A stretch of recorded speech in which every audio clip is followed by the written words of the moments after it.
Chapitre 9. Le soleil se couche sur Ketchum. En mai 1959, Ernest fait l'acquisition pour $50 000 d'une immense propriété sans charme particulier située à Ketchum, dans l'Idaho.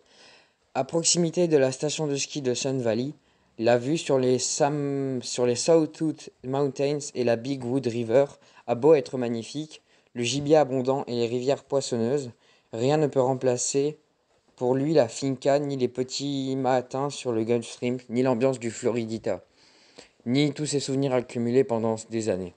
Quand il s'installe définitivement en juillet 1960, Ernest souffre d'une dépression qui dépasse de loin tous ses cafards habituels.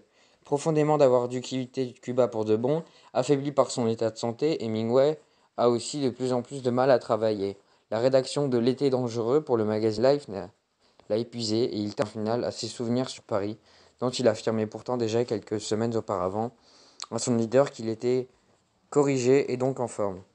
Ernest a beau s'enfermer dans son bureau de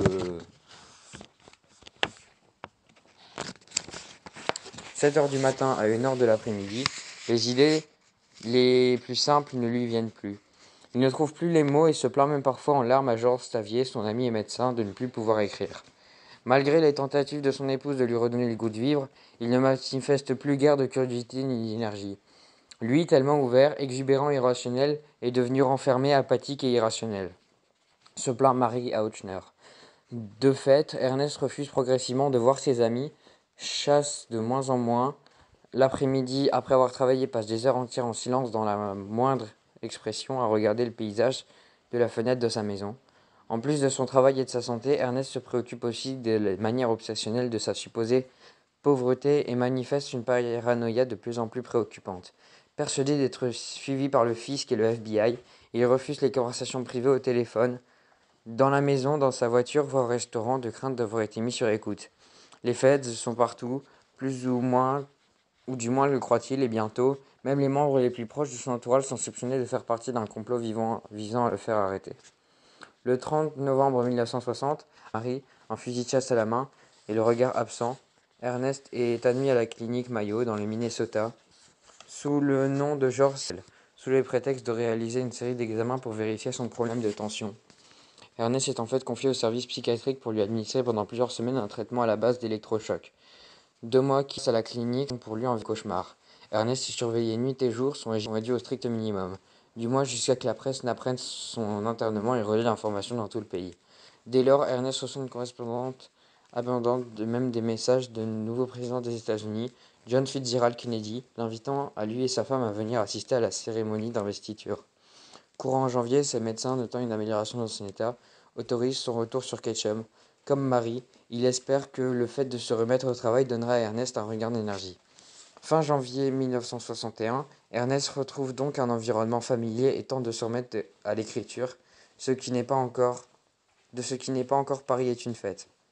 Toutefois, loin de s'être amélioré, son état se dégrade de jour en jour.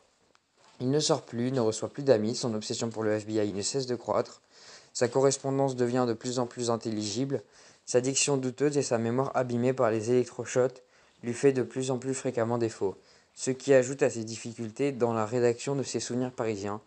J'ai tous les matériaux et je sais comment il faudrait que je les utilise, dit-il à Ochner, mais je n'arrive pas à me mettre ça sur papier. Je ne peux pas terminer le livre. Je ne le peux pas. Je passe la journée devant mon bureau, toute la journée cramponné à mon bureau pour trouver une chose très simple, une phrase ou davantage peut-être. Je n'y arrive pas, absolument pas. Comprenez-moi, je ne peux pas. Ce merveilleux livre, je ne peux pas le terminer. Incapable de mener à bien cette ultime entreprise, Ernest sombre dans un désespoir de plus en plus profond. Et lui qui, dans ses émotions d'inactivité littéraire, trouvait l'habitude un exitoire dans ses plaisirs, ne peut plus ni chasser, ni boire, ni faire l'amour, et cette absence de vie sexuelle pèse chaque jour davantage plus sur ses relations avec Marie, toujours plus de plus en plus tendues.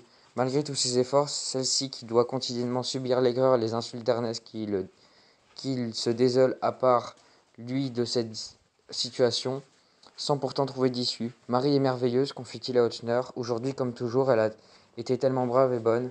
C'est le seul bonheur qu'il me reste, je l'aime profondément. Elle sait combien j'ai mal et elle souffre en cherchant à m'aider. Dieu m'est témoin que je voudrais lui épargner cela, mais Continue-t-il, qu'est-ce qui compte pour un homme? Rester en bonne santé? Bien travailler? Manger et boire avec ses amis? Pouvoir faire l'amour? Je n'ai rien de tout cela. Est-ce que vous comprenez? Nom de Dieu? Rien de tout cela. Bientôt, la situation à Ketchum devient intenable pour Marie, qui, après avoir pris conseil, souhaite à nouveau faire admettre son mari à la clinique Mayo. Mais cette fois-ci, les médecins veulent le consentement d'Ernest, qui, en apprenant la nouvelle, se rue sur son fusil et tente de se tirer une balle dans la tête. Seule l'intervention d'un de ses amis évite le pire. Finalement, Ernest accepte de retourner à la clinique, ou du moins le prétend-il, car lors du trajet en avion qui devait le conduire à Minnesota, il tente à nouveau à 2 reprises de se suicider en essayant de jeter sur les hélices, sans pourtant y parvenir. Le 25 avril 1961, Hemingway retrouve les murs de la clinique Mayo et, courant mai, subit une nouvelle série d'électrochocs qui achève de détruire le seul capital qui lui reste, sa mémoire. Durant ce séjour, Ernest est réduit à l'isolement. On a conseillé à Marie de demeurer dans l'Idaho et toute la communication avec l'extérieur ne se fait qu'avec l'autorisation de ses médecins. Toutefois, après 2 mois d'hospitalisation et devant sa volonté manifeste de se remettre une nouvelle fois au travail, celui-ci lui permettent à nouveau de rentrer chez lui contre l'avis même de son ami Hutchner et de Marie qui, dans les rares conversations qu'ils ont avec lui, ne notent aucune amélioration majeure. À cette époque, Ernest montre en effet un double visage, calme et apaisé, voire joyeux avec les médecins. Il reste en vérité toujours la proie des mêmes obsessions et hallucinations. La ligne téléphonique de sa chambre d'hôpital serait mise sur écoute, son courrier intercepté, et le FBI s'apprêterait à l'arrêter pour détournement de mineurs et non paiement de ses impôts. Crime qu'il n'a évidemment pas connu. La paranoïa d'Hemingway et sa peur panique du FBI semblent alors dépasser tout entendement. Cependant, Hemingway avait raison, au moins sur la surveillance dont il pensait être l'objet. Son dossier au FBI, rendu public sous l'administration Clinton grâce au Freedom Information Act, montre en effet que son courrier était bien contrôlé et que sa ligne téléphonique avait effectivement été mise en écoute. Une note du 13 janvier 1961 informe même directement J. Edgar Hoover de l'administration d'Ernest à la clinique Mayo. Pire, son propre psychiatre, le docteur Howard Rome, s'entretenait même son appartement, apparemment son cas avec les agents du FBI. Quoi qu'il en soit, Hemingway quitte le Minnesota le 26 juin et après un trajet de 4 jours en voiture se retrouve à nouveau à Ketchum, seul avec Marie et son désespoir. Que pensez-vous qu'il arrive à un homme de 62 ans quand il comprend qu'il ne pourra jamais écrire de livres et de nouvelles qu'il s'était promis d'écrire? Demandait-il quelques semaines plus tard à Hutchner. La pire mort pour quelqu'un est de perdre ce qui forme le centre de sa vie et ce qui fait ce qu'il est vraiment. Retraite est le mot le plus dégoûtant de toute la langue. Qu'on choisisse de le faire ou qu'on le sort ou nous y oblige, prendre sa retraite et abandonner ses occupations et Vico à descendre au tombeau. Le dimanche 2 juillet 1961, à 7 heures du matin, Marie est réveillée parce qu'elle croit d'abord être le bruit d'un tiroir que l'on claque, mais accroupie dans l'entrée, 34 ans après le suicide de son père et moins de 3 semaines avant son anniversaire, Ernest vient de presser les 2 détentes de son fusil de chasse. À son enterrement dans le cimetière de Ketchum au pied de Sawat Mountain, on lut ce verset de l'Ecclésiaste qu'Hemingway avait placé en épigraphe de son premier roman. Une génération passe, une autre lui succède, mais la terre demeure ferme pour jamais. Conclusion. Un homme à la hauteur. Hemingway n'est plus un auteur à la mode. Son goût pour la chasse ou la corrida, sa passion pour les armes à feu, son penchant pour l'alcool, son infidélité chronique et son machisme sont aujourd'hui pour le moins politiquement incorrects. Même les valeurs qu'il défendait ne sont plus d'actualité. Ni son sens de l'honneur, ni sa loyauté intransigeante, voire sa morale singulière. Ce qu'Evelyn Waugh appelait son sentiment élémentaire de la chevalerie ne rencontre plus guère d'écho. De lui, il ne reste le plus souvent pour le grand public qu'une chose, son mythe, sa légende. Et cette légende se porte plutôt bien. On ne compte plus les voyagistes qui proposent des circuits sur les traces d'Hemingway. Chaque année à Cuba, des centaines de fans errent dans les rues à la recherche des lieux sanctifiés par le grand homme. Certains, même au Harris Bar de Venise, n'hésitent pas à payer une fortune pour avoir le privilège de s'asseoir sur la table de papa. Et il n'est pas moins impossible qu'un jour, à Paris, un Américain en pèlerinage vous demande le chemin de la closerie des Lilas ou de la direction de la librairie Shakespeare & Co. Preuve supplémentaire, s'il en fallait encore une, de l'incroyable fascination qu'Hemingway exerce toujours. Les sites internet proposant des copies de son mobilier, de ses vestes de chasse et même de ses lunettes, sans rien dire du concours de sosie qu'organise annuellement l'Office du tourisme de Florida Keys. Jamais sans doute dans l'histoire de la littérature un homme aura été aussi connu, et je dis bien un homme, car l'écrivain, lui, auteur, reste paradoxalement méconnu. Mais son héritage dépasse heureusement de loin ces quelques détails folkloriques. Et il ne viendrait à l'idée de personne de remettre en cause l'influence considérable qu'il continue à exercer sur la littérature contemporaine. Car Hemingway fut, avant tout, un immense écrivain. Ses romans et ses nouvelles, considérés il y a presque 100 ans comme inaccrochables par Gertrude Stein, sont aujourd'hui des classiques continuellement réimprimés auxquels les universitaires consacrent parfois des années de leur vie. Moqué par certains pour sa simplicité presque naïve, le style Hemingway est encensé par d'autres qui administrent sa nervosité, son honnêteté, son exceptionnelle maîtrise de l'ellipse et du dialogue. En 1949, Ernest confia à son ami et éditeur Charles Scribner ne pas avoir la moindre ambition, sauf celle d'être champion du monde. Force est de consacrer que livre après livre, round après round, il s'est imposé comme un des poids lourds de la littérature mondiale, et pour nous autres, lecteurs européens, Ernest est sans doute l'incarnation la plus pure de l'écrivain américain. Comme tous les grands auteurs, Ernest a eu des héritiers parmi lesquels certains géants de la littérature, tels Jim Harrison et Raymond Carver, pour ne citer qu'eux. Mais il en a eu aussi de plus discrets et de bien plus nombreux. Ces lecteurs, parmi lesquels je me range volontiers. Ah,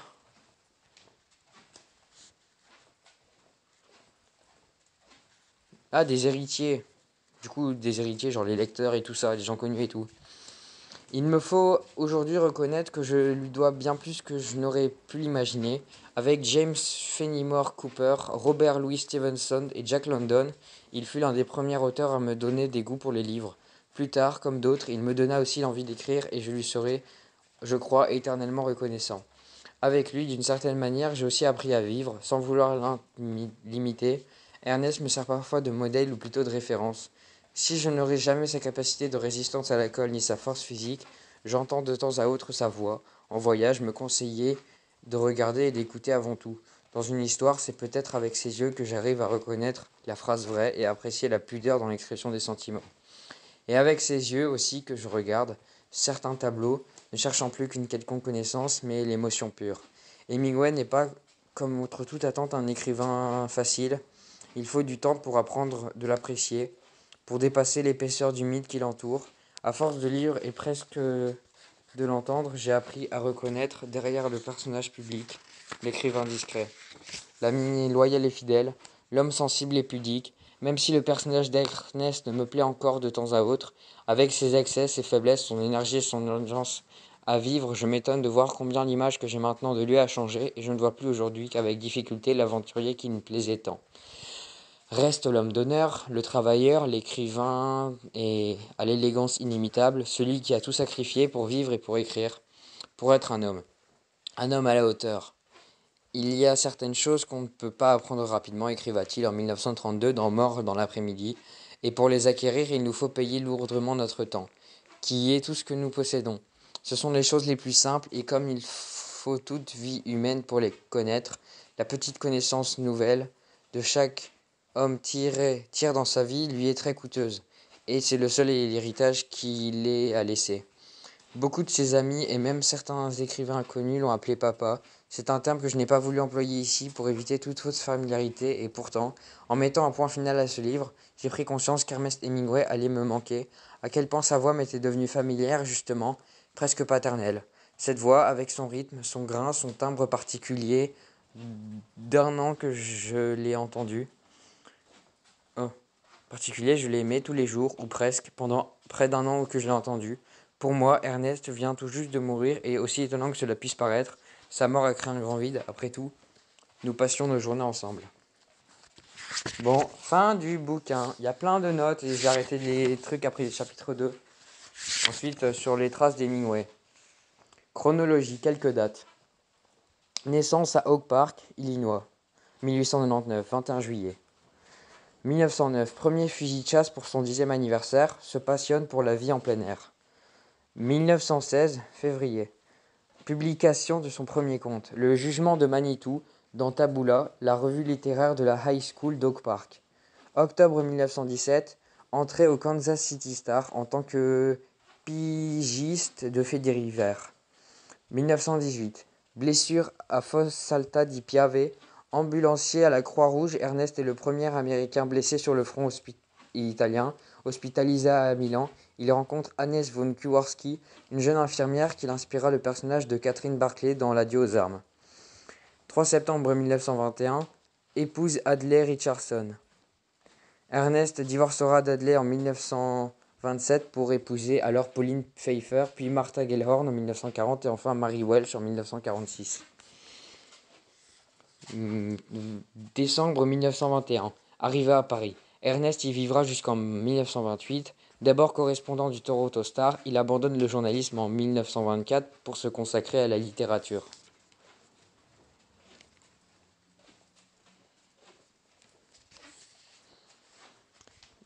Avril 1923. Découvre la corrida. Jusque dans les années 1930, Ernest se rend annuellement en Espagne pour suivre la saison tauromachique, la guerre civile puis la dictature l'en tiennent à distance jusqu'en 1953. Avril 1923. Découvre la corrida. Jusque dans les années 1930, Ernest se rend annuellement en Espagne pour suivre la saison tauromachique. La guerre civile puis la dictature l'en tiennent à distance jusqu'en 1953. 10 octobre, naissance de son premier fils, John Adlai Nicanor.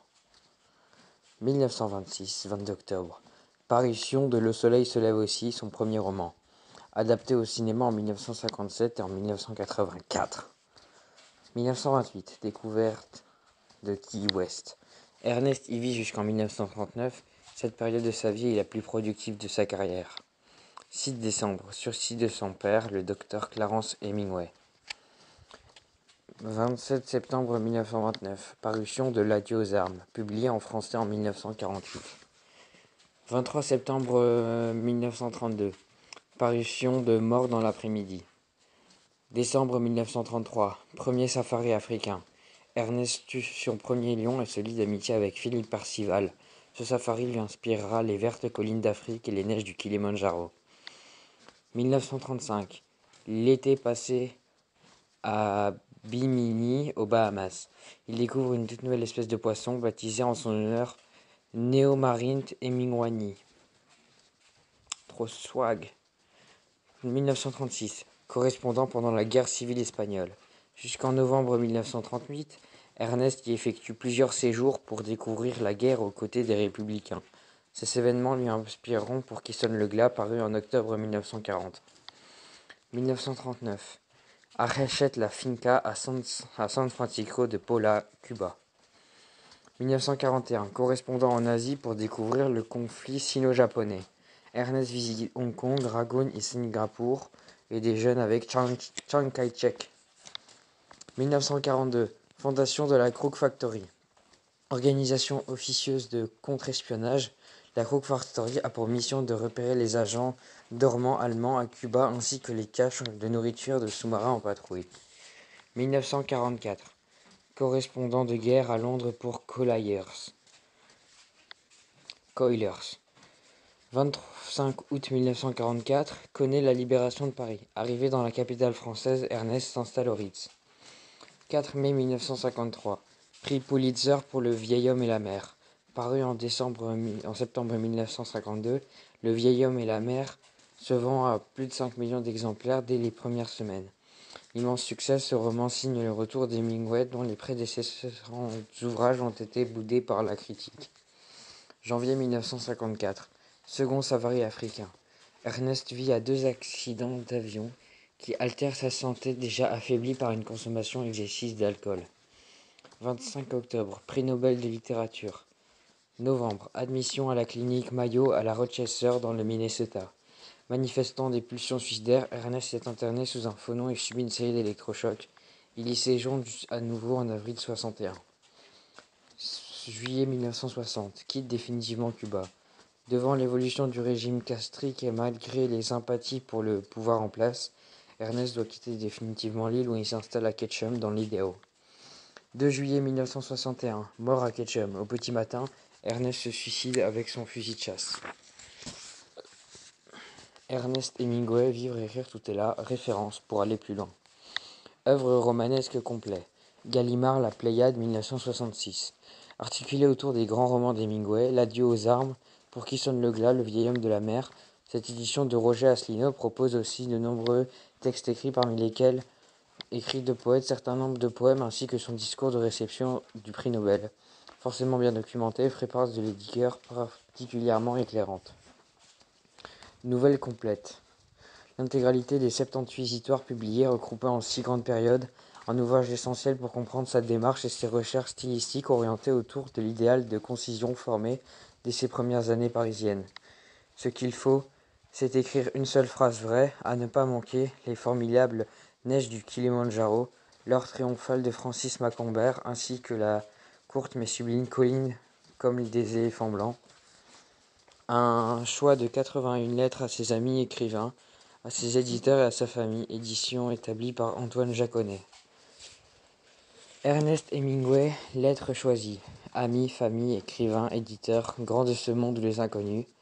Les quelques 600 lettres choisies par Baker, souvent écrites à la hâte et sans souci littéraire, donnent une vision de la vie quotidienne d'Hemingway, que ce soit dans son travail, ses relations ou avec les autres et ses loisirs.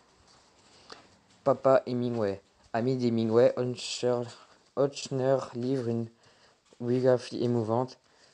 Dès la fin de l'année 1940, au triste jour du 2 juillet 1961, l'auteur, mêlant habilement souvenirs personnels et conversations privées, fait revivre l'écrivain intime sans jamais être intrusif. Papa Hemingway se lit comme un roman. Hemingway, l'histoire d'une vie. Professeur de littérature à l'université de Princeton, Baker a consacré 7 années de sa vie à la rédaction de cette biographie, qui est la plus complète à ce jour, plus factuelle que personne. Ce livre science fioriture regorge de détails et permet au lecteur de vivre, pour ainsi dire, le jour avec Hemingway, idéal pour qui a déjà certaines connaissances de sa vie et de son œuvre. Ernest Hemingway au fil de sa jeunesse, tome 1. Consacré à la jeunesse d'Hemingway, cette biographie dense propose une vision psychologique des premières années de sa vie et tente d'expliquer l'œuvre à venir par des événements de son enfance. Un ouvrage de référence à lire en gardant toutefois à l'esprit qu'Ernest se méfiait de ce genre d'interprétation. Hemingway à Cuba. De la vie à la finca en passant par Pilar et la Floridita, Gérard de Cortans reconstitue avec brio le décor des années cubaines d'Hemingway. Ce livre est l'histoire de la rencontre entre l'écrivain et le pays, s'il a sans doute le plus aimé. Défense du titre. Compilation d'articles, d'interviews, défense du titre, révèle les rapports ambigus d'Hemingway avec les médias et montre un écrivain qui, pour protéger son intimité et son travail, n'a pas hésité à bâtir une légende aussi dangereuse qu'efficace. Hemingway et les U-Boats. Ancien élève de Baker à l'université de Princeton, Moore raconte un épisode trouble un peu connu dans la vie d'Hemingway, la chasse aux sous-marins allemands au large de Cuba pendant la Seconde Guerre mondiale. Un éclairage sur son engagement et ses relations avec le FBI. Shakespeare and the Company. Scott Fitzgerald, Gertrude Stein, James Joyce, Ezra Pound et Hemingway, bien sûr. Ce livre se présente comme une galerie de portraits et fait revivre l'intérieur de Paris qu'Ernest et Adlai connurent durant les années 1920, une période flamboyante à l'énergie incroyable. Hemingway, la vie et l'ailleurs. Conçu comme un album de famille, ce beau livre offre une fine sélection de photographies de l'écrivain. Hemingway's Guns, The Sporting Arms of Ernest Hemingway. Un état très états-unien, un livre qui cultive le mythe du grand chasseur. Miscellanée, comme Miscellaneous, you know, in English. L'univers d'Hemingway. Grace Hemingway, 1872-1971. Bourgeoise cultivée aux aspirations artistiques, Grace fut probablement la seule femme dans la vie d'Hemingway à ne pas reconnaître son talent. Pire, elle condamna même l'immoralité de son fils et de son œuvre. Leurs relations furent pour le moins tendues, en témoigne le surnom de salope qu'Ernest lui donna. La tenant en partie responsable du suicide de son père, il ne se rendit pas à son enterrement. Adlai Richardson. Malgré les presque 10 ans qui les séparent, Ernest et Adlai se marient en septembre 1921. 3 mois plus tard, la jeune couple s'installe à Paris où il vivra jusqu'en 1928. Adlai est la première femme d'Hemingway, celle qui l'accompagnera dans ses débuts littéraires et verra bien malgré elle, le succès et la notoriété lui ravirent son mari. Gertrude Stein, mentor incontesté d'Ernest pendant ses années parisiennes, Gertrude Stein contribua grandement à la formation intellectuelle du jeune écrivain. C'est elle qui l'initia à la peinture, lui présenta l'intelligentsia américaine et corrigea ses premiers manuscrits. Ernest et Gertrude se fréquentèrent pendant de nombreuses années avant de se lâcher au sujet de la génération perdue. Volontiers méchant à l'occasion, Hemingway eut par la suite des mots très durs à son égard, allant jusqu'à déplorer que de la ménopause lui ait fait perdre tout bon sens de lesbienne, ou à moquer publiquement son physique peu flatteur. Duff Twinson, mondaine britannique aux mœurs légères, Tabby Lady Twinson dit forte impression sur le jeune Hemingway, dont l'éducation sexuelle restait encore à faire dans les années 1920. Elle lui inspira les personnages de Brett Ashley, la scandaleuse héroïne dans Le soleil se lève aussi. Pauline Pfeiffer, riche héritière américaine, Pauline rencontre Ernest à Paris lorsque son travail pour le magazine Vogue. Après son divorce avec Hedley, Ernest l'épouse en mai 1927 et pour l'occasion se convertit au catholicisme. Rapidement, le couple s'installe à Key West, en Floride, où il acquiert une grande propriété grâce à la générosité de la famille Pfeiffer. Après plus de 10 ans de vie commune, Pauline et Ernest divorcent, en partie à cause des incartades de ce dernier, notamment avec James Mason, modèle de Margot dans l'heure triomphale de Francis Macomber. Marlène Dietrich. Ernest et Marlène se rencontrent en 1934 lors d'une traverse transatlantique sur l'île de France. Un soir, dans la salle à manger du paquebot, Marlène, voyant qu'il y a juste 13 personnes à table, refuse de s'asseoir.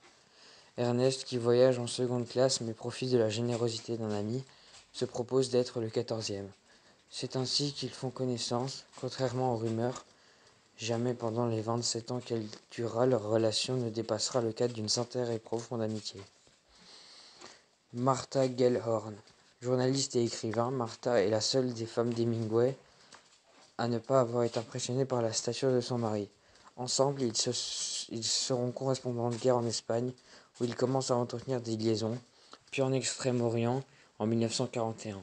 Aventurière et indépendante, Maria ne se plaira jamais dans leur maison de Cuba et refusera de se soumettre aux caprices d'Ernest, dont elle déplore par ailleurs le manque d'hygiène et l'égoïsme. Ce mariage sera le seul qu'elle regrettera d'avoir contracté.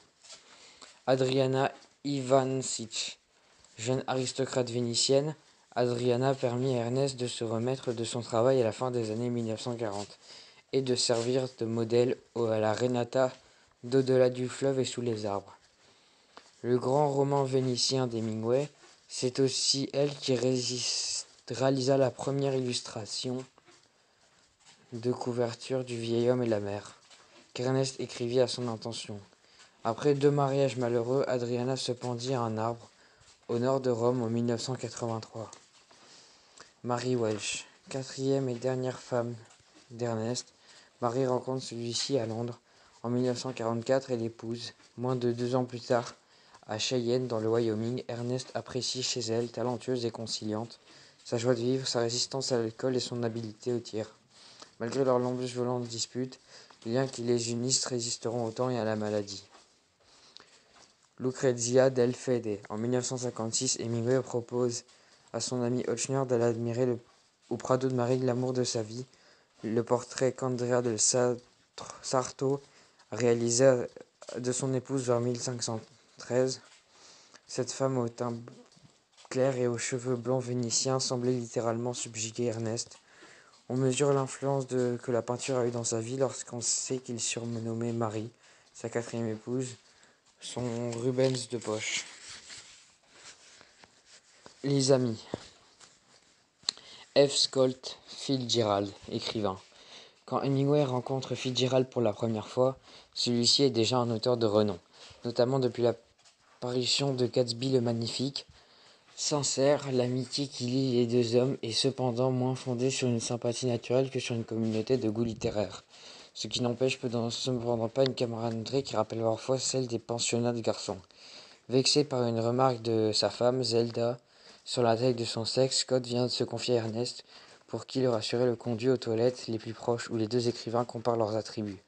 Voyant que son ami n'est pas encore convaincu, Ernest organise une visite au département des antiquités grecques du Louvre au Fitzgerald, où se trouvant mieux pourvu qu'Apollon, il retrouve confiance en lui. Philippe Percival, célèbre chasseur blanc d'Afrique orientale. Philippe Percival accompagna entre autres Theodore Roosevelt et guida Ernest dans les safaris de 1933 et 1953. L'amitié entre les deux hommes, fondée sur une éthique commune de chasse, fut aussi immédiate et réciproque. Ernest emprunta un certain nombre de traits à Percival pour composer le personnage de Pop dans Les Vertes Collines d'Afrique et celui de Robert Wilson dans L'Ordre triomphal de Francis Macomber. Antonio Ordóñez, torero, fils du torero Cayetano Ordóñez, dit El Niño de la Palma, Antonio fut aussi le beau-frère de Luis Miguel Dominguín, qui l'affronta lors du célèbre Mano a Mano de l'été 1959, qu'Hemingway raconta dans L'été dangereux pour le magazine Life. Ernest admirait la sobriété du jeu de ce torero de style classique, ainsi que son sens de l'honneur et son élégance devant le danger. Joe Russell, pêcheur-barman. Ancien contrebandier, Joe Russell tenait le Soapy Joe, un bar de Key West dont Hemingway devint rapidement familier, dans lequel il prit ensuite une participation. C'est Joe Russell qui initia Ernest à la pêche au gros au début des années 1930 et l'emmena à l'Amanita, au large de Cuba. Modèle d'Harry Morgan, en avoir ou pas, il marqua profondément Ernest, qui, à sa mort en 1941, perdit avec lui l'un des amis les plus chers.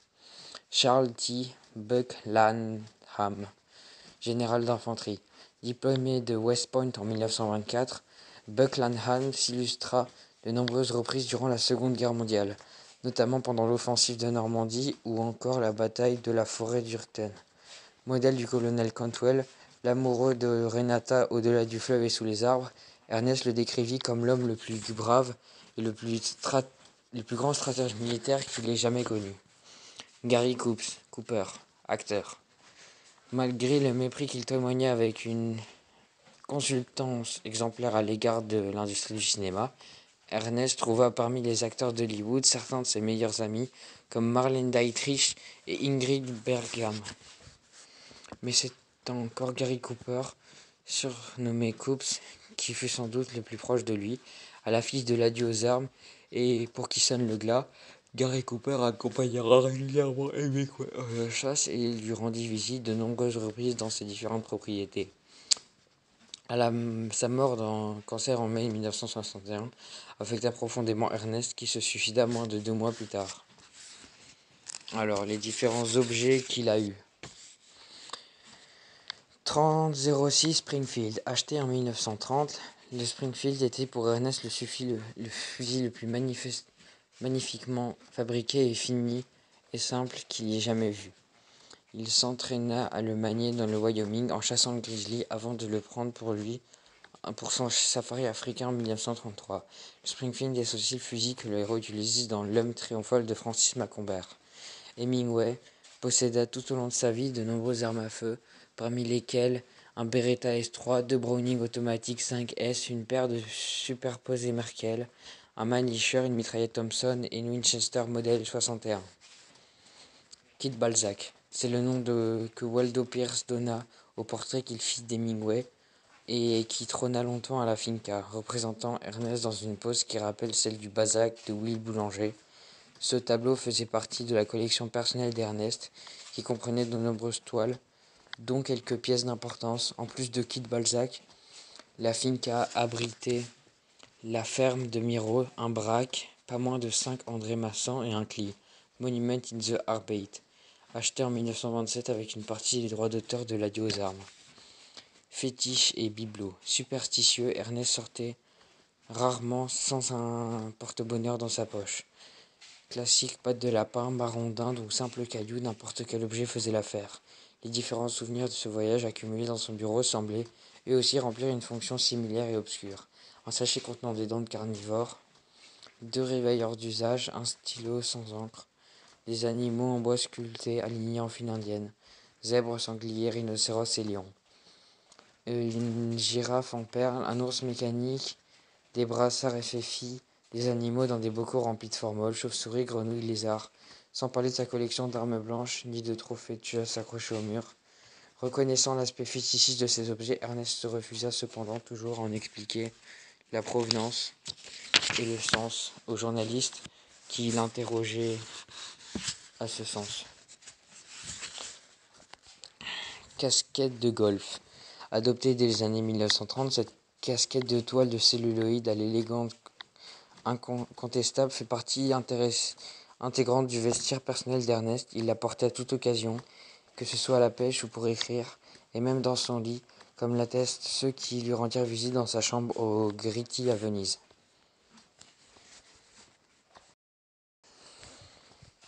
Gott Miss Uns. À Cuba, la tenue d'Ernest se résuma le plus souvent au strict nécessaire. Une chemise de sport blanche, aussi ample que possible, un pantalon de soie kaki ou un short taché de sombre requin. Des mocassins marrons sans chaussettes ou des espadrilles. Ernest était particulièrement attaché à sa ceinture en cuir avec une boucle sur laquelle on pouvait lire Gott mit uns, Dieu est avec nous. Prise de guerre qui constituait la touche ultime d'un style vestimentaire qui ne manquait déjà pas de singularité. Boss calibre 12. Bien que le doute surprise encore sur ce point, le Boss est très certainement l'arme avec laquelle le 2 juillet 1961, Ernest Hemingway s'est donné la mort dans la maison de Ketchum dans l'Idaho. Selon les auteurs d'Hemingway's Gun, l'arme aurait ensuite été donnée à un soudeur qui en aurait brisé la crosse et découpé les pièces métalliques avec un chalumeau avant de les enterrer dans un champ. Bagarre. Amateur de boxe, volontiers bagarreur et toujours avide de montrer sa supériorité et viril, Hemingway retenait difficilement ses points car quand le moment arrive de se battre, que ce soit dans un bar ou à la guerre, la seule chose à faire est de frapper aussi fort l'adversaire que possible. Et le premier. Voici quelques-uns de ses algarades. 1922, match amical avec l'homme de Lewis, Lagartière. Alors que Lewis réchausse ses lunettes, Ernest lui frappe au visage et lui les casse. 1922, match pseudo-amical avec G. Hardwise, journaliste au Daily Mail de Londres. Motif, aucun. Raison officielle, Hemingway ne supportait pas les types avec des monocles. Résultat, le journaliste se leva avec le nez et les lèvres en sang. 1924, correction donnée à Paul Fisher, architecte. Motif, l'envie tout simplement. Le résultat, sans équivoque. 1934, correction à Bob McAlmon, écrivain. Motif, McAlmon aurait été à l'origine d'une rumeur sur l'homosexualité d'Ernest et de sa deuxième femme Pauline. Résultat, brouille-avis. 1934, bataille avec Joseph Knapp, éditeur à Bimini. Motif, aucun. Résultat, une chanson composée à l'honneur d'Ernest, le grand costaud, par un orchestre noir de Key West.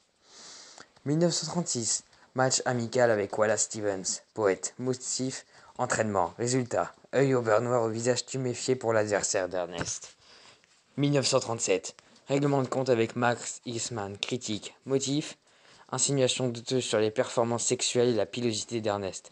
Résultat, un bureau cassé et une semi-défaite pour Hemingway, qui se retrouva au sol mais fut fier d'avoir plus de poils au torse que son adversaire.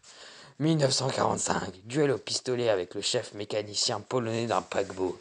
Motif, il aurait traité Hemingway de cochon de bourgeois capitaliste. Résultat, aucun. Le lendemain, trop ivre, Ernest cuvait encore. 1948, règlement de compte avec Hugh Casey, lanceur dans l'équipe des Dodgers. Motif, indifférent quelconque sur l'art du baseball. Résultat, grosse fatigue, le match dura jusqu'à 3 heures du matin. Injure. Rancunier, grossier, voire méchant à l'occasion, Ernest se brouilla avec nombre de ses confrères, usant à leur égard d'un langage que le jury prix Nobel omit. Petit florilège. Sur Buck McAlmon. McAlmon est un fils de pute doté d'un cerveau semblable à un nom incarné. J'ai défendu cette miteuse rognure d'orteil pendant 3 ans contre tout le monde, mais finalement, maintenant c'est fini. Sur Gertrude Stein. Stein était une femme très bien avant de se mettre professionnellement, patriotiquement, stupidement, à manquer totalement de jugement et à perdre tout son bon sens de lesbienne du fait de cette bonne vieille ménopause. Jusque-là, elle était rudement astucieuse, puis elle s'est mise à à se prendre personnellement au sérieux plutôt que de prendre son œuvre au sérieux. Avec la ménopause, elle a perdu tout son sens du goût. C'est vraiment un phénomène extraordinaire. Elle est soudain devenue incapable de faire la distance entre le beau tableau et un mauvais tableau, entre un bon écrivain et un mauvais écrivain. Tout ça a disparu en un instant. Sur Henry James. Henry James, vous aimerez bien, je pense, Madame de Mauve. C'est une histoire très courte. Il y en a aussi quelques-unes de bonnes, mais la plus grande partie de ce qu'il a écrit est plutôt la Camelot snob et écrite avec difficulté. Sur Tom Wolfe. Tom Wolfe était un auteur d'un seul livre et un géant glandulaire doté du cerveau et des tripes de 3 souris. Sur F. Scott Fitzgerald. Je n'ai jamais eu le seul moindre respect pour lui, sauf le grand et magnifique talent qu'il a gaspillé. Sur T. S. Eliot. Un sacrément bon poète et un critique équitable. Mais, en tant qu'homme, il peut me lécher le cul. Sur James Jones. Pour moi, il est un salaud très talentueux, et son livre va faire beaucoup de mal à notre pays. Je devrais probablement le relire pour vous répondre de façon plus circonstanciée. Mais je n'ai pas avalé un bol entier de croûtes pour savoir ce que sont les croûtes, ni à sucer un furoncle pour savoir ce qu'est un furoncle, ni à nager dans un fleuve de morve pour savoir ce que c'est de la morve. J'espère qu'il se tuera et que ça n'ira pas à ses ou vos ventes. Si vous organisez pour lui un thé littéraire, vous pourrez lui demander de vider un seau de morve et ensuite le sucer depuis d'orteil d'un nègre mort.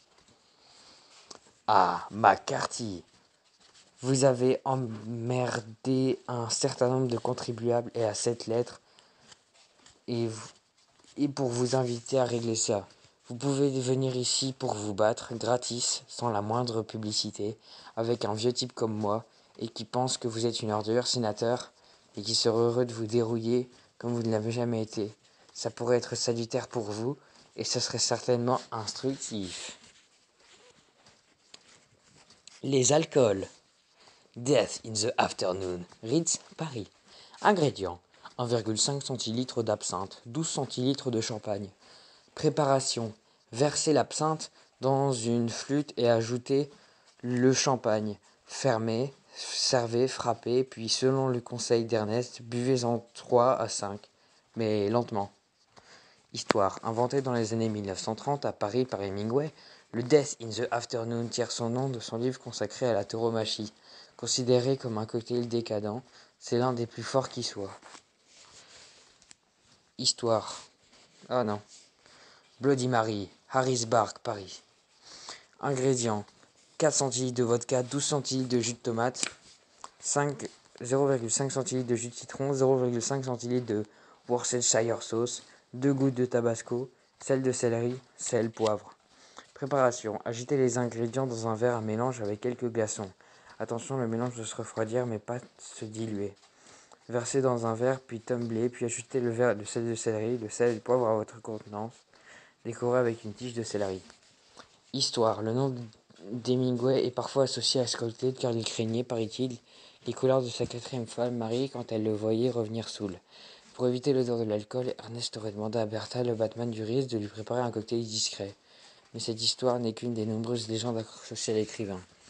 En vérité, le Bloody Mary a été inventé en 1921 où Harris Bar, appelé le de New York Bar, à Paris, et son nom tient plutôt vraisemblablement de Marie Tudor, reine d'Angleterre. Bellini, Harris Bar, Venise. Ingrédients. 4 centilitres de purée de pêche blanche, 0,5 centilitres de sirop de sucre de canne, Prosecco. Mélangez la purée de pêche et le sirop de sucre à canne et laissez reposer environ 2 heures au réfrigérateur. Versez ensuite dans le verre et complétez avec le Prosecco. Remuez doucement et servez. Histoire. Créé en 1948 au Harris Bar de Venise avec le grand maestro Giuseppe Cipriani, le Bellini doit son nom au peintre Giovanni Bellini, abondamment consommé par Hemingway et son personnage colonel Cantwell dans Au-delà du fleuve et sous les arbres. Le Bellini est considéré par les amateurs comme le meilleur cocktail au champagne, bien qu'il n'en contienne pas. Papa Doble, la Floridita, la Havane. Ingrédients. 6 centilitres de rhum cubain, jus de citron vert, 2 cuillères à café de jus de pamplemousse, une demi-cuillère de Malasse Queen. Préparation. Mélangez l'ensemble des ingrédients dans un mixeur avec une glace pilée et servez frappé dans une coupe. Décorez éventuellement avec une branche de menthe, mais Ernest s'en serait passé. Histoire. Inventé par Hemingway au Floridita, à La Havane, le Papa Doble n'est en fait qu'une variation du sans sucre du daiquiri auquel on a ajouté du jus de pamplemousse, aussi appelé Hemingway Special ou encore Hemingway Daiquiri. Le Papa Doble est devenu la boisson culte du Floridita. Le reste de la cave, un peu partout dans le monde. En plus de ces 4 célèbres cocktails, Hemingway appréciait le charme classique, whisky sourd ou encore la force du dry martini qu'il commandait le plus souvent double et aussi sec que possible. Toutefois, sa consommation d'alcool était loin de se réduire à des savants cocktails et on lui connaît une passion certaine pour la bière, le vin, plus souvent italien que français, la vodka, le gin, le whisky, le rhum et le champagne, avec une affection toute particulière semble-t-il pour le Ruderer Brut 1942. Facétie, mensonge, affabulateur de talent, Hemingway commit un certain nombre de mensonges qui contribueraient à forcer sa réputation de mythomane. En voici 3 parmi les plus célèbres. Avoir séduit la célèbre espionne Mata Hari durant son premier séjour en Italie. Cependant, Hemingway n'y arrive qu'en 1918 alors que sa prétendue conquête fut fusillée à Vincennes en 1917. Avoir mis les mains nues à Lyon à la porte du Harris Bar à Paris. Avoir été actif en tant que colonel de la Résistance pendant la Seconde Guerre mondiale. Accidents et blessures. L'homme d'action, s'il en fut, Ernest n'eut pas moins de 30 accidents au cours de sa vie, dont 5 en voiture et 2 d'avion. Voici une liste non exhaustive de ses blessures. 227 lésions au combat à Fossalta di Piave en Italie. Mollet déchiré par une balle de pistolet à Bimini en 1935. Initialement destinée à un requin, la balle ricochait sur la rambarde du bateau avant d'atteindre Ernest aux jambes. Pas moins de 57 points de suture lors d'un accident de voiture avec Rambert Campa en 1944. Sa tête traversait le pare-brise. Fracture du crâne et du bassin, vertèbres déplacées, froid, rein, rate éclaté lors de son accident d'avion en 1954. Sans compter les amygdales arrachées par un bâton, l'hameçon planté dans le dos, les nombreuses brûlures et ligaments déchirés, le nez cassé et les griffures de lion. Chat, en plus d'une chouette qu'il abritait et de son chien Black Dog, Hemingway eut un nombre invraisemblable de chats, 30 à 60 selon les avis, qui, à la finca, colonisateur de la tour initialement construite pour lui servir de bureau, parmi ses favoris, Boissy d'Anglas, Crazy Christian, Dillinger, Ecstasy et Friendless Brother. Hollywood. Bien qu'Ernest n'ait jamais particulièrement apprécié Hollywood, ses romans et nouvelles ont adapté à près de 30 reprises. Et c'est en 1933 par le cinéma et la télévision, hormis Les Tueurs, avec Burt Lancaster et Ava Gardner, Hemingway considéra toutes les adaptations de ses œuvres comme des fiascos ou des demi-fiascos, notamment celle du Vieil homme de la mer pour laquelle, faute d'espadons, les studios se rabattirent sur un poisson en caoutchouc qui ressemblait selon Ernest à un préservatif géant. Ok, alors les différents bars. La Closerie des Lilas. Véritable institution parisienne, la Closerie des Lilas fut pendant les années 1920 l'une des adresses préférées d'Hemingway, qui revenait régulièrement y travailler. Située à l'extrémité orientale du boulevard Montparnasse, la Closerie jouissait alors d'un calme relatif en comparaison des autres cafés du boulevard, comme la Rotonde ou le Select, dont Ernest fuyait la clientèle constituée à ses dires de fainéants et d'expatriés aussi bruyants qu'alcoolisés. Ritz, Paris. Situé place Vendôme, le Ritz accueillit Hemingway à maintes reprises, notamment pendant la Seconde Guerre mondiale. Il y séjourna par la suite de chacun lors de ses passages dans la capitale et y retrouva les vieux carnets de notes oubliés en 1927 dont il se servit pour écrire « Paris est une fête ». Aujourd'hui, le Ritz accueille le bar Hemingway, véritable temple dédié au grand écrivain. La qualité du service n'a d'égal que l'excellence des cocktails servis par Colin Fins, sacré meilleur barman du monde par le magazine Forbes, au nombre desquels le Death in the Afternoon. Bottin, Madryn. Fondé en 1725, le Bottin est conseillé par le Guinness World Record comme le plus ancien restaurant encore en activité.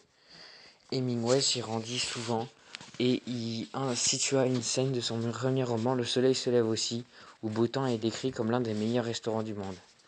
La Floridita, La Havane. Adresse incontournable, le Floridita fut pour ainsi dire la seconde adresse d'Hemingway à Cuba.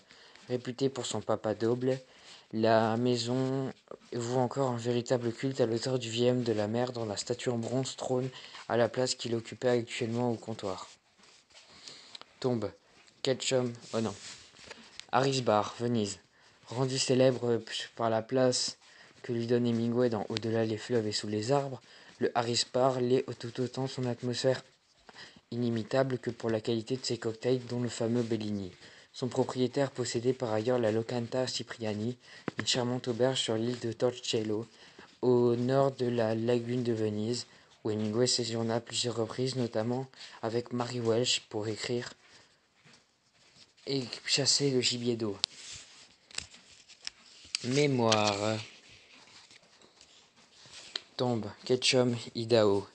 La tombe d'Hemingway, une longue pierre grise dressée devant les Sawtooth Mountains, est certainement le lieu où commençait un pèlerinage en l'honneur du grand écrivain. À méditer, l'épitaphe, tirée de l'Ecclésiaste, une génération passe, une autre qui succède, mais la terre demeure ferme pour jamais. Hemingway avait choisi ce verset pour en exergue de son premier roman Le soleil se lève aussi. La Finca Vigia, San Francisco de Paula, Cuba. L'ancienne maison d'Ernest à Cuba abrite encore aujourd'hui un certain nombre d'objets ayant appartenu, parmi lesquels son bateau, le Pillard, ainsi que quelques armes et trophées de chasse, ainsi que 9000 livres, dont 20% sont annotés par Hemingway lui-même. Repréhistorée par The Finca Vigia Foundation depuis 2003, la maison est certainement l'un des lieux consacrés à l'auteur du vieil homme et la mer les plus intéressants à visiter. The Ernest Hemingway Home and Museum, Key West, Floride. Transformée en musée, la maison d'Ernest à Key West sert aussi de salle de réception. On y organise des mariages d'un goût exquis. Ceux qui auraient très certainement apprécié, cela va sans dire. Quant aux chats qui se promènent dans la propriété, ils bénéficient d'un toilettage hebdomadaire, sinon quotidien. Un endroit particulièrement fidèle donc à l'esprit de son illustre ex-propriétaire. Les puristes éviteront. Concours de sosie, Key West, Floride. Chaque année, depuis plus de 30 ans, au mois de juillet, se tient le grand concours des sosies Hemingway. La ville regorge alors d'hommes aussi barbus que bedonnants, venus prouver leur ressemblance avec le fameux portrait que le photographe Yusuf Karch réalisa d'Ernest en 1957. Une preuve supplémentaire de l'incroyable fascination que ce personnage exerce encore aujourd'hui. Hemingway's Lounge, Hollywood, Californie. Les propriétaires de ce restaurant semblent fiers de leurs murs couverts de vieilles machines à écrire dont pas une, bien entendu, n'a jamais servi à Hemingway lui-même. La carte des cortèges est subtilement inspirée de ses grands romans, un endroit idéal pour qui, le passage en Californie, n'aurait pas de temps à s'offrir une visite à Disneyland. www.ernesthemingwaycollection.com. Internet partout dans le monde. Ce site propose de vivre la légende d'Hemingway de la manière la plus simple qui soit, en achetant un pseudo-souvenir inspiré de son style de vie. Si vous êtes farouchement anti-sage ou si vous n'avez pas le moindre talent littéraire, la meilleure manière de lui ressembler sera donc de faire l'application d'une lampe à motif ananas, d'une couverture en fausse fourrure de léopard ou encore d'un éléphant de résine subtilement patiné. En cas de petite soif, choisissez plutôt une bouteille de Papa Spiller Rum, un rhum authentiquement cubain, bien entendu. Malédiction. Le suicide semble avoir toujours fait partie de la vie d'Hemingway. Son grand-père Ernest Hall avait déjà esquissé la tentative. D'abord révolté par l'idée d'un acte qu'il jugeait lâche et égoïste, Ernest finira par considérer cette issue de plus en plus sérieusement jusqu'à mettre fin à ses jours le 2 juillet 1961. Avec un boss calibre 12, hérédité ou malédiction, de nombreuses personnes de son entourage ont aussi commis ce geste. James Richardson Jr., son beau-père, le père de sa première épouse Adlai, s'était suicidé en 1903. Clarence Hemingway, son père, avec un Smith & Wesson datant de la guerre de sécession de décembre 1928, cette arme sera mentionnée à plusieurs reprises dans les œuvres romanesques de l'écrivain. Ursula Hemingway Jepson, sa sœur, par overdose en octobre 1966. Leicester Hemingway, son frère, avec un calibre 22 en septembre 1982. Adriana Ivanic, son amour, par pendaison à Ortobello, au nord de Rome en mars 1983. Margot Hemingway, sa petite-fille, par overdose à l'âge de 41 ans en juillet 1996. la veille du jour de l'anniversaire de la mort de son grand-père. Martha Gellhorn, sa troisième épouse, par surdose de médicaments à l'âge de 89 ans à Londres en février 1998. Bon, je crois que cette fois-ci, c'est pas un troll. Le livre, il est vraiment fini. Après, j'ai quand même un petit doute. Parce que là, il me reste, là, je suis à 19 minutes 22 de l'enregistrement. Bon, on m'a pas laissé finir. Introduction, être simplement un écrivain, page 5. Une enfance dans le Michigan, Oaks Park, père et fils, Wallon Lake, le village indien, la grande rivière au cœur du double, Nick Adams, Kansas City, page 15. 2. Blessures italiennes. Croix-Rouge, Fossalta di Piave, la veille du débarquement, l'adieu aux larmes. Agnès von Kuorski, James Gamble, Milan, page 27. 3. Un pari littéraire. Hadley Richardson, Gertrude Stein, Suisse, Francis Scott Fitzgerald, Shakespeare & Cause, Le soleil se lève aussi, Autriche, Pauline Pfeiffer, page 43. Page 4, numéro 4. Key West, Les poissons et les ormes. Pauline Pfeiffer, Sleepy Joes, Charles Thompson, Sur l'eau bleue, Le Pillard, Marlene Espadon, En avoir ou pas, Martha Gellhorn, page 65. 5. Espagne, le soleil et le sang. Corrida, San Fermín, la capitale du monde. Mort dans l'après-midi. Antonio Ordóñez, la guerre physique, la guerre civile. John Dos Passos, pour qui sonne le glas. Page 83. 6. Le danger en Afrique. Theodore Roosevelt, les vertes collines d'Afrique. Dysenterie à Nairobi. Les neiges du Kilimanjaro. Philippe Percival, Marie Welch, crash au sud Mauritius. Page 103. 7. Un hiver à Venise. Palazzo Gritti, Harris Bart, Adriana Ivanic, Au-delà du fleuve et sous les arbres. Torcello, Hemingway et la peinture. Page 119.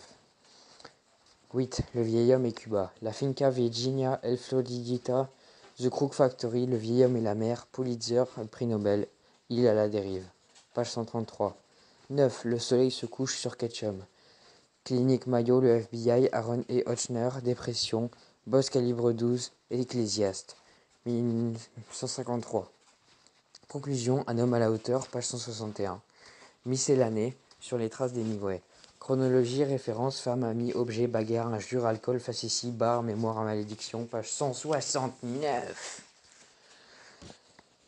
Au sujet de l'auteur. Mais en 1981, Alméric Dardvilliers, un grec en anatomie, après 2 années de préparation littéraire, l'ESSAG, Penningham, où il étudie une spécialisation en art graphique.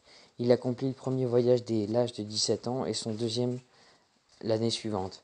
En reliant à vélo Istanbul et Aqaba, en Jordanie, en 2001, ce seront la Turquie, l'Iran, toute l'Asie centrale. Peu après, il visite les Hébrides, où il conduit son premier carnet de voyage. En 2002, Amérique Dardvilliers part pour le Yémen et en 2003 pour le Mali, où il réalise au sein de l'association Bobby Watson une enquête sur les origines du blues. En 2004, il se rend en reportage à Savagello puis entreprend de traverser la Chine. Depuis 2006, il tire ses fréquents voyages, Inde, Europe, États-Unis, articles, chroniques et différentes teintées d'ailleurs de l'esprit de la route. Amérique Dardvilliers est depuis sa création en 2010 le directeur artistique d'AR, magazine voyageur. Il est aussi l'auteur de L'écriture de l'ailleurs, Petit propos de la littérature nomade, Transboréal, Col, Petite philosophie du voyage, 2009. Daily Fiction, Histoire de la vie ordinaire, avec M. Raffard, édition Atelier Inuit, 2012. National 7, un road trip à la française, avec M. Raffard.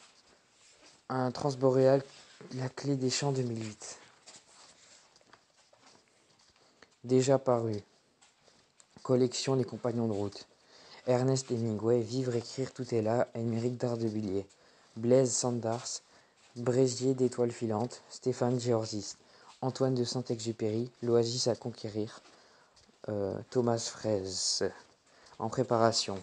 Ella Maillard, Un sourire au monde, Marie Chastel, Joseph Kessel, La vie jusqu'au bout, Marc Allox, Arthur Rimbaud, Fulgurance et silence, Émeric Fisset. Les éditions Transboréales vous emmènent sur la trace d'hommes et de femmes d'exception qui ont rapporté leur voyage, d'un savoir et d'une expérience forgée au vent des grands espaces, Que vous soyez chez vous ou loin de toute terre habitée, partagez le goût de l'exception. Cet ouvrage a été composé par Plantin et Helvetica Neue. Il a été reproduit sur clair-bouc blanc et achevé d'imprimer sur les presses de la CEPEC à Pélonas pour le compte d'édition Transboréal en janvier 2014. Numéro d'impression 11483131201. Composé et imprimé en France. 2014 Transboréal. ISBN 978 2 36157 046 0. Dépôt légal février 2014. Compagnon de route. Conception graphique Les Valeureux. Réalisation Transboréal.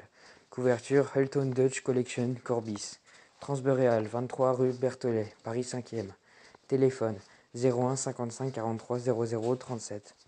Fax 01 55 43 0 38. Contact @transboreal.fr www.transboreal.fr. Ouais, hein, c'est bon, à un moment, bonne nuit. Hein.